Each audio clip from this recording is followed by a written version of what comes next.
মানুষ যখন আল্লাহকে পেয়ে যায়, হ্যাঁ, মানুষ যখন আল্লাহকে পেয়ে যায় তখন সে দুনিয়ার আসল বাস্তবতা বুঝতে পারে, দুনিয়া কি জিনিস।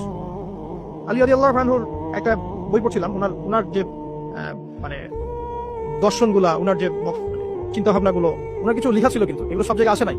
এই বইগুলো সবাই পায় না, কিন্তু রেয়ার বই।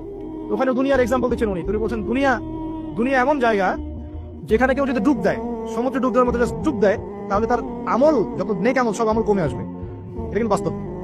দুনিয়াতে ডুব দিবেন আপনি, দেখবেন আপনার নেক আমলগুলো কমে আসতেছে। তিনি বলছেন দুনিয়া হচ্ছে সাপের মতো। কেমন? সাপের মতো। ধরতে নাকি খুব সফট লাগে, ধরতে খুব স্পর্শ করতে সফট মনে হয়, কিন্তু এর বিষ যদি একবার ঢুকে দেয় শরীরে, আর রেহাই নাই। কথাগুলো গভীরতা অনেক। এক জায়গায় লিখছেন উনি যে আমি দুই শ্রেণীর মানুষকে নিয়ে খুব সমস্যা আছে।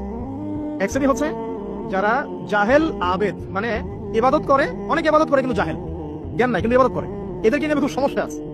আর এক শ্রেণী হচ্ছে যারা ব্যক্তিত্বহীন আলেম, এদেরকে নিয়ে আমি সমস্যা আছে। আলেম কিন্তু কোনো ব্যক্তিত্ব নেই, এই জন্য মানুষ তার কাছে আসে না, দূরে সরে যায়। ব্যক্তিত্বহীনতার কারণে অনেক আলেম থেকে মানুষ দূরে সরে যায়। কিন্তু একজন আলেম যদি ব্যক্তিত্বশীল হয়, মানুষ তার কাছে আসে। খেয়াল করে দেখবেন।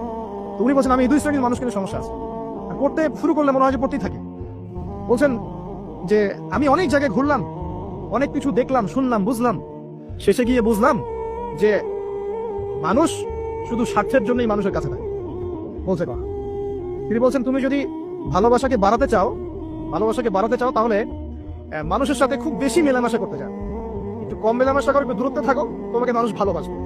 আর তুমি যদি খুব বেশি ডুব দাও না, তখন তোমার মূল্য আর ব্যক্তিত্ব নষ্ট হয়ে যাবে।